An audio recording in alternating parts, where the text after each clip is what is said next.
वह उठे और बर्बरीक के पास पहुंचे। उन्हें आता देख सभी सैनिक गण इधर उधर हट गए। बर्बरीक ने श्री कृष्ण का अभिवादन किया। दोनों में परिचय हुआ। श्री कृष्ण ने कूटनीति का आश्रय लेते हुए पूछा, तुम इन 3 बाणों के द्वारा सारी सेना का संहार कैसे कर सकते हो? बर्बरीक ने गर्व से अपना सिर ऊपर उठाया, धनुष पर एक बाण चढ़ाकर कहा, मैं इस प्रकार समस्त शत्रु सेना का संहार कर सकता हूं। आप इस पीपल के पेड्डिज को देख रहे हैं। मेरा यह बाण इसके समस्त पत्तों को चिह्न लगा आएगा और दूसरा बाण उन्हें बींध देगा। आप चाहें तो मैं धरती पर बिखरे इन सूखे पत्तों को भी बींध सकता हूं। श्री कृष्ण यह दृश्य देखने को उत्सुक थे। उन्होंने 2 पत्ते तो ढलिए, एक को हाथ की मुट्ठी में बंद कर लिया और दूसरे पांव के नीचे दबा लिया। बर्बरीक ने अभिमंत्रित करके बाण छोड़ा।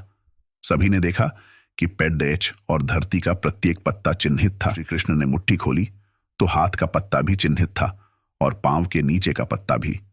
श्री कृष्ण अत्यधिक विस्मित थे। तब तक बर्बरीक ने दूसरा बाण छोड़ा। प्रत्येक पत्ता बीच में से बिंधा हुआ था। श्री कृष्ण कुला उठे और गहरी सोच में पड़ियच गए कि किस प्रकार से युद्ध में भाग लेने से रोका जाए। आखिर बहुत सोच विचार के बाद उन्हें एक हल सूझ ही गया।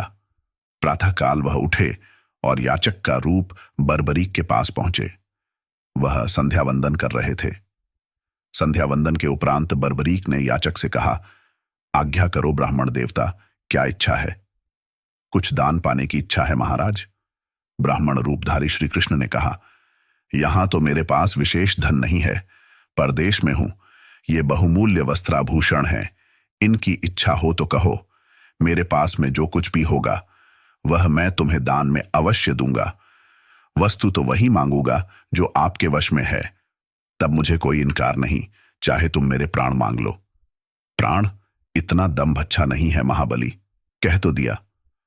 अच्छा, ऐसा है तो मुझे अपना शीश काटकर दे दीजिए। बर्बरीक यह सुनकर सिहर उठे।